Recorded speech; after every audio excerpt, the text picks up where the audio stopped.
जय जगन्नाथ मु ज्योतिर्विद डॉक्टर भवानी शंकर महापात्र आपण मानकु भाग्य फल कार्यक्रम को स्वागत जनाउछि। ज्योतिष शास्त्र अनुसार जो नवग्रह रहिचंती से नवग्रह उद्देश्य रे बा नवग्रह को शांत करिया पई आपण केउ केउ वृक्ष को बा केउ ग्रह को नाम रे केउ वृक्ष को आपण पूजा करिवे बा ग्रहं को पई आपण को केउ वृक्ष केउ ग्रहं को पई उद्दिष्ट से संपर्क रे जानिबा। सर्वप्रथमे आमे जानिबा ग्रह चक्र रवि ग्रहंकर वृक्ष होची कोन ना बेल गछ आपण सब जगह पाई परिबे। जदि जातक रवि नीच अस्त दुर्बल पापग्रह द्वारा पीड़ित अछंती रविंकर महादशा जातक चली आपण अशुभ फल बा क्षति फल आपण भोग करुचंती विभिन्न समस्या पीड़ित होचंती रवि ग्रह कारण बा आपणकर कार्डियोलॉजिकल प्रॉब्लम रहुची उच्च रक्तचाप जनित समस्या रहुची ताले रविंकर वृक्ष बेल गछ को आपण कुंडरे लगाई रविवार ठारू आरंभ करी प्रत्येक दिन चंदन सिंदूर दीप धूप लाल रंगर फूल दे बेल गछ को पूजा करंतु।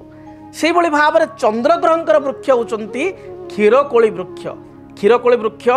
चंद्रग्रहंकर वृक्ष क्षीरकोली वृक्ष रे चंद्रग्रहंकर शक्ति रही था। तेणु जदि जातक चंद्रमा नीच दुर्बल शनियुक्त राहुयुक्त होता है केतुयुक्त होता है चंद्रंकर महादशा बा अंतरशा चली थाए बारंबार थंडा जनित समस्या आपण पीड़ित होता श्वास आस्थमा भली लंग्स इन्फेक्शन थ्रोट इन्फेक्शन पीड़ित होता ताले चंद्रग्रहंकर वृक्ष क्षीरकोली वृक्ष को शुक्ल पक्ष सोमवार ठारू चंदन सिंदूर दीप धूप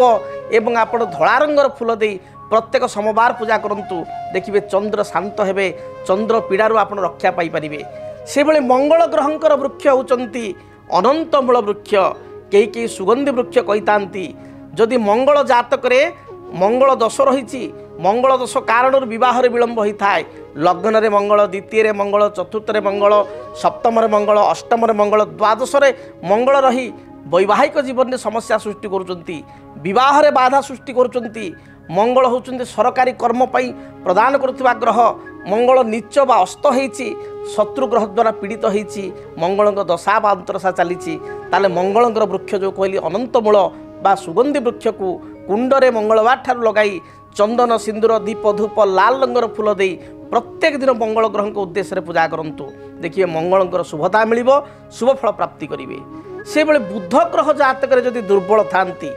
मंगल दृष्टि थांती बुध एकत्र थांती बुध मीनरे नीच थांती पापग्रह द्वारा पीड़ित होई थांती बुधंकर दशा बा महादशा बा अंतरशा चालू थाए बुध खराब थिले पिलांकर विद्यार हानि हुए बुध खराब थिले वयस्क हंतु बा पिला हंतु स्मरण शक्ति कमी जाए कौ जिनिस कौ स्थान रखुचंती मन पड़े नाही एभली स्थिति रे आपण बुध ग्रहंकर वृक्ष होचंती बुध तारक वृक्ष को कुंडरे लगाई चंदन सिंदूर दीप धूप हलदिया रंगर फूल दे प्रत्येक दिन आपण पूजा करंतु बुध ग्रह नाम रे देखिए बुध आपण को शुभ फल प्रदान करिवे। बुध तारक वृक्ष पूजा करिवा द्वारा बुध दशा हेतुक बा बुध ग्रह हेतुक जो समस्या रही दूरीभूत हेबो। सेही भली देवगुरु बृहस्पति होचंती जातक एक निर्णायक ग्रह बृहस्पति को गुरुंकर कृपा नथिले विभिन्न समस्या देखा दे थाए। बृहस्पति नीच थिले पापग्रह युक्त होइतिले शिक्षा रे बाधा उन्नति रे बाधा संतान संतति अबाट को जीवा संतान को समस्या लगी रहिबा आर्थिक समस्या घरे सदाबेले लगी रहिबा उन्नति प्रगति रे बाधा सृष्टि होगा जना जाए। बृहस्पति वृक्ष ब्रह्मज्येष्ठी वृक्ष को कुंडरे लगाई शुक्ल पक्ष गुरुवार ठारू ए प्रत्येक दिन आपण हलदी रंगर फूल दे ब्रह्मष्टि गछ पूजा करंतु देखिए जीवन में जहाँ भी बाधा विघ्न रही दूरीभूत हेबो। से बेले शुक्र होचंती जातक एक शुभ ग्रह शुक्र नीच थिले कन्या राशि रे अस्त होइतिले रवियुक्त होई राहुयुक्त होइतिले पापग्रह युक्त होइतिले वैवाहिक जीवन में समस्या स्वास्थ्यगत समस्या उन्नति प्रगति रे बाधा आपणकर विवाह विच्छेदर मुख्य कारण होता शुक्र। तेणु जीवन में भोग हेतुक जो सुख भोग अर्थ भल खाइबा पिंधिबा लग्जरियस लाइफ लीड करवा या शुक्रंकर भूमिका थाए। शुक्र दुर्बल थिले शुक्रंकर वृक्ष होची दुईटा वृक्ष गोटे होची मासपन्नी वृक्ष एवं गोटे होची पलाश वृक्ष। यही वृक्ष को कुंडरे लगाई बा दुईटा भितर जेकोसी गोटे गछ कुंडरे लगाई शुक्ल पक्ष शुक्रवार ठारू धला फूल दे प्रत्येक दिन रेगुलार पूजा करंतु देखिए शुक्र शुभ फल प्रदान करेंगे से भाई शनि ग्रह जातक अशुभ थे शनि को दशा चली शनि 7.5 चली कर्म समस्या पारिवारिक समस्या अजथा अर्थहानि शत्रुता माली मकदमा देखा दे थाए जदि शनि अशुभ अच्छा शनि वृक्ष हूँ बाड़ी अँला वृक्ष बाड़ी अँला वृक्ष को कुंडरे लगाई चंदन सिंदूर दीप धूप अपराजिता फूल दे प्रत्येक शनिवार ठार आरंभ करी प्रत्येक दिन आप पूजा करंतु जहाँ भी बाधा विघ्न रही दूरीभूत हेब से भली राहु एवं केतु उभय ग्रहंकर मध्य वृक्ष रही जदि जातक राहु बा केतु खराब स्थिति अच्छी राहु श्वेत चंदन जहाँ व्हाइट सैंडल कहती से वृक्ष को कुंडरे लगाई चंदन सिंदूर दीप धूप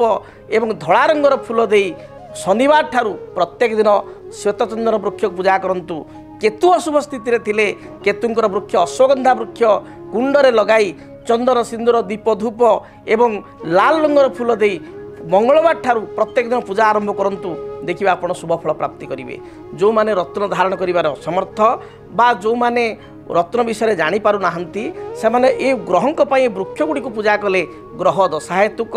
ग्रह स्थिति हेतुक निश्चय शुभ फल प्राप्ति करेंगे। जदि आपणक जीवन रे व्यक्तिगत पारिवारिक समस्या कर्मक्षेत्र नियुक्ति वैवाहिक समस्या वास्तु दोष एवं माली मकदमा आदि समस्या थाए ताहेले समस्यार समाधान और परामर्श पाई आमकु जोगाजोग करंतु। ज्योतिर्विद डॉक्टर भवानी शंकर महापात्र